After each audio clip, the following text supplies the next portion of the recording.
자, 더 디베이트에 오신 것을 환영합니다. 오늘 저희가 분석할 자료는 원익홀딩스에 대한 2025년 12월 8일자 투자 분석 보고서입니다. 반도체용 특수가스 공급장치 사업을 하면서 동시에 이제 원익 IPS나 원익 로보틱스 같은 다수의 자회사를 거느린 그런 지주회사죠. 네, 맞습니다. 최근에 이 원익홀딩스 주가가 정말 뜨거웠습니다.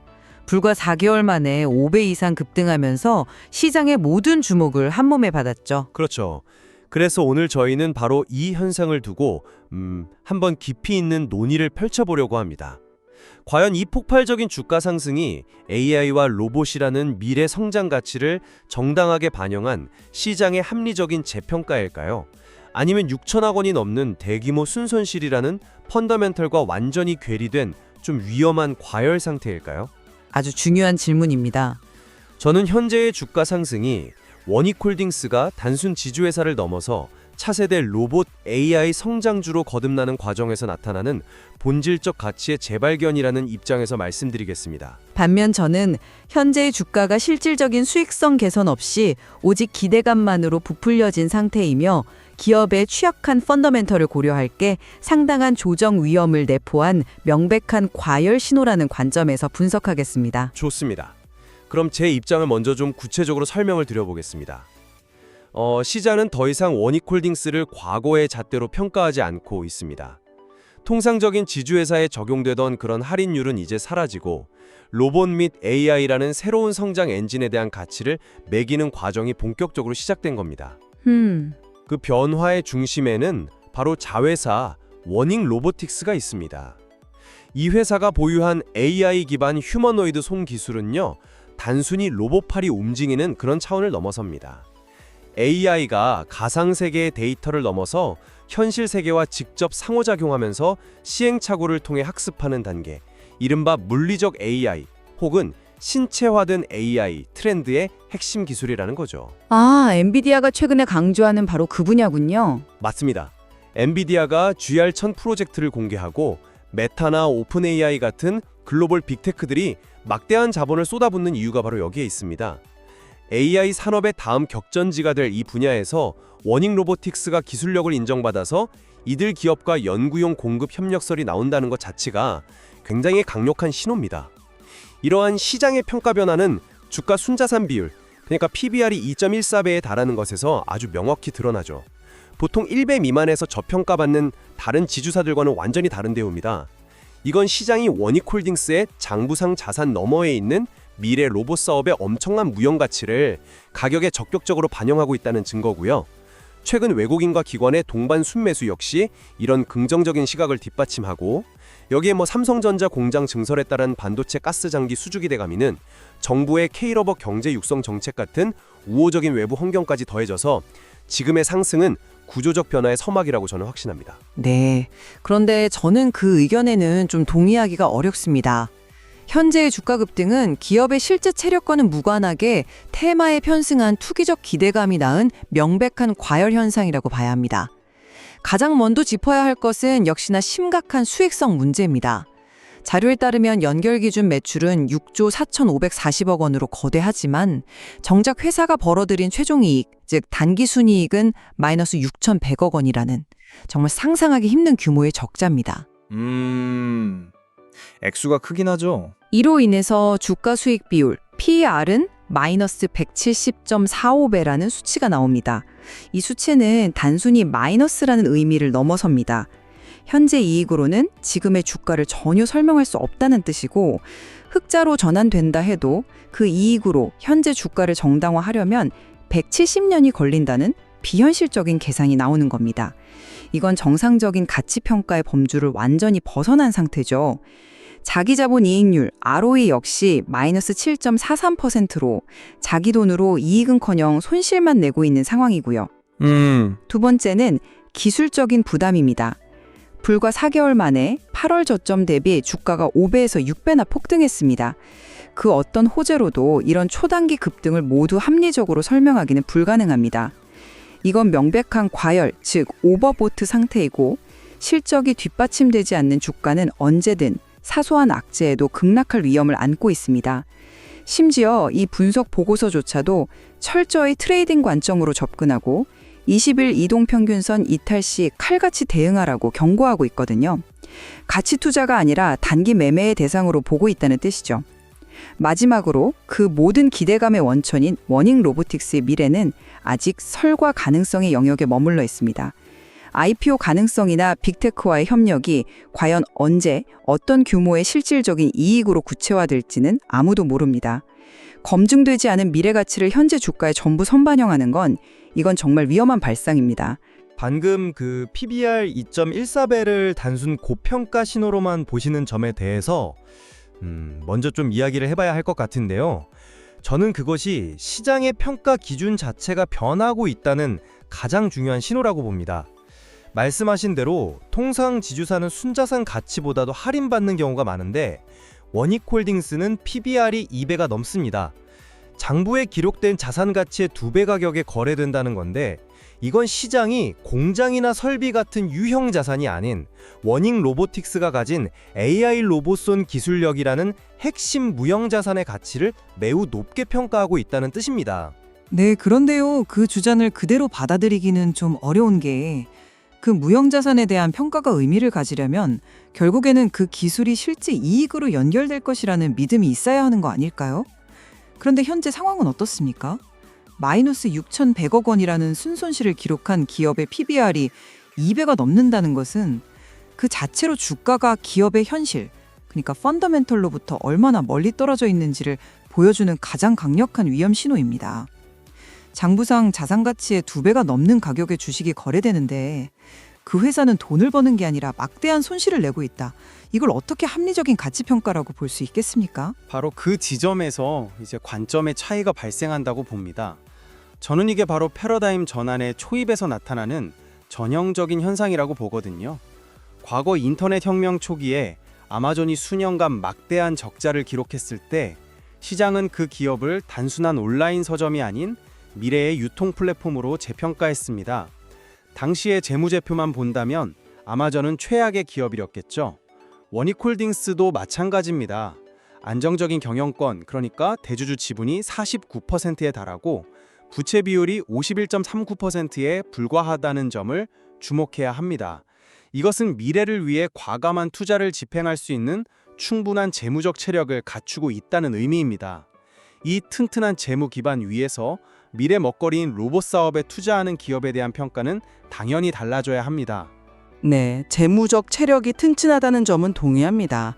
하지만 그 투자금이 구체적으로 어디에 어떻게 쓰이고 있는지, 그리고 그로 인한 예상 수익 전환 시점은 언제쯤으로 보시는지요. 보고서에는 그에 대한 명확한 내용이 좀 부족해 보입니다.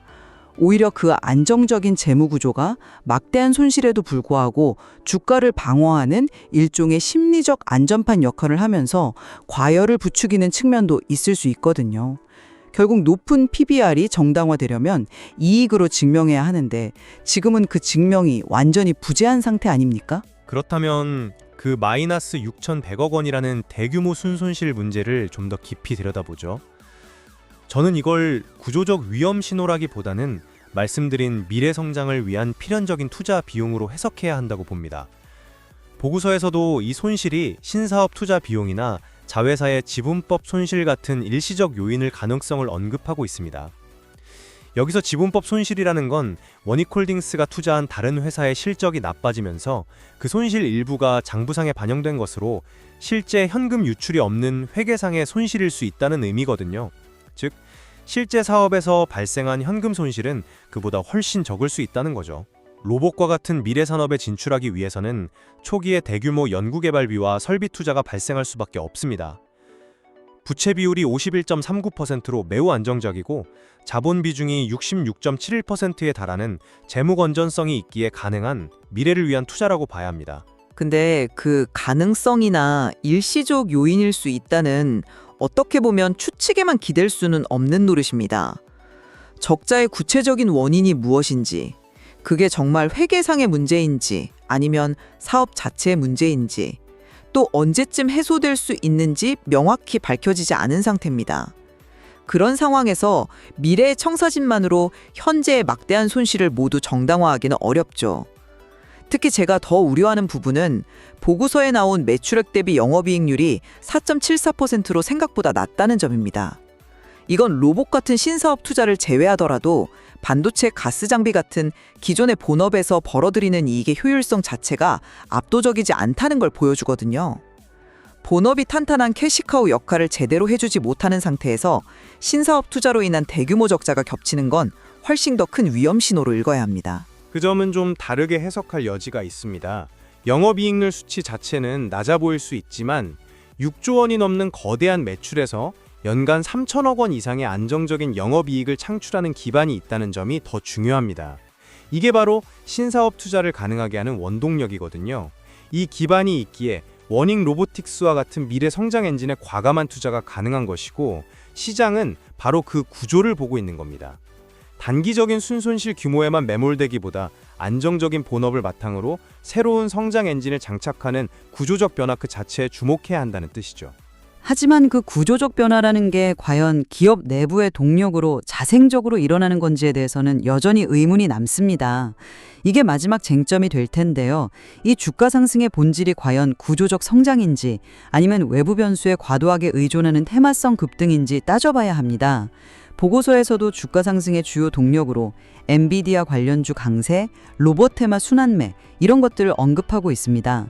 이건 주가 상승의 동력이 기업 내부의 실적 개선이나 펀더멘털 강화가 아니라 엔비디아의 주가 흐름이나 글로벌 로봇 테마의 유행 같은 외부 변수에 지나치게 연동되어 있다는 뜻입니다. 저는 그게 단순한 테마 편승이 아니라고 봅니다. 이건 뭐랄까 엔비디아로 대표되는 AI 혁명이 두뇌에서 몸체, 즉 로봇으로 확장되는 아주 거대한 패러다임의 전환이거든요. 외부 변수가 아니라 글로벌 기술 패러다임의 구조적 변화에 가장 잘 부합하는 기업이 된 것이죠. 원익홀딩스는 삼성전자를 통해 AI 반도체 생산 인프라에 기여하고 동시에 워닝 로보틱스를 통해 로봇이라는 응용 시장에 직접 참여하며 이 거대한 흐름의 양쪽 날개를 모두 가진 국내에서는 보기 드문 핵심 수혜주가 된 것입니다. 이건 외부 요인에 흔들리는 테마가 아니라 시대적 변화의 가장 중심에 서게 된 구조적 성장 스토리의 시작점이라고 봐야 합니다. 바로 그 점이 사실 가장 큰 문제일 수 있습니다. 글로벌 패러다임에 편승했다는 건 그 패러다임이 흔들릴 때 가장 먼저 그리고 가장 크게 같이 흔들린다는 의미가 되니까요. 만약 글로벌 기술주 시장이 조정을 받거나 AI 및 로봇 테마에 대한 투자 심리가 조금이라도 식을 경우 원익홀딩스는 기업의 본질 가치와는 무관하게 주가가 더 큰 폭으로 하락할 수 있습니다. 기업 내부의 견고한 실적 개선에 기반한 상승이 아니라 외부 요인에 의존하는 주가 상승은 그만큼 변동성이 클 수밖에 없습니다. 4개월 만에 5배 오른 주식은 반대로 불과 며칠 만에 반토막이 날 수도 있는 엄청난 위험을 내포하고 있다는 점을 결코 잊어서는 안 됩니다. 현재의 주가는 기업 자체의 힘이라기보다는 외부에서 불어오는 바람에 너무 높이 떠 있는 연과 같은 모습입니다. 종합적으로 제 입장을 다시 정리하겠습니다. 원익홀딩스는 단기적인 재무지표의 부진을 딛고 로봇과 AI라는 차세대 산업의 주역으로 변모하는 중요한 전환점에 서 있습니다. 시장은 이러한 엄청난 잠재력을 선제적으로 인지하고 있으며 높은 PBR은 바로 그 미래 가치를 반영한 합리적인 결과입니다. 또한 51.39%에 불과한 낮은 부채 비율과 안정적인 지배구조는 이러한 거대한 변화를 뒷받침할 튼튼한 기반이 되고요. 현재의 주가는 미래를 향한 시장의 합리적인 기대와 평가가 반영된 구조적 성장의 시작을 알리는 신호탄이라고 생각합니다. 저는 미래에 대한 아름다운 청사진은 존재하지만 마이너스 6,100억 원이라는 막대한 순손실과 4개월 만에 5배 이상 폭등한 주가는 그 어떤 미사역으로도 가릴 수 없는 명백한 위험 신호라는 점을 다시 강조하고 싶습니다. 실질적인 이익 창출 능력이 증명되지 않은 상태에서 오직 미래 가치라는 안개 속의 이야기에만 의존하는 투자는 높은 변동성과 언제 닥칠 줄 모르는 급락의 위험을 온전히 감수해야만 합니다. 현재는 미래에 대한 기대가 펀더멘털의 위험을 과도하게 억누르고 있는 매우 불안하고 아슬아슬한 국면이라고 판단합니다. 원익홀딩스의 사례는 미래 성장 잠재력과 현재의 재무 건전성 사이의 팽팽한 긴장을 우리에게 극명하게 보여주고 있습니다. 시장 참여자들이 매기는 가치가 과연 합리적인 선반영인지 아니면 위험한 거툼인지는 오늘 저희의 논의와 또 제공된 자료를 통해 청취자 여러분께서 스스로 깊이 숙고해 보시는 계기가 되기를 바랍니다. 더 디베이트였습니다.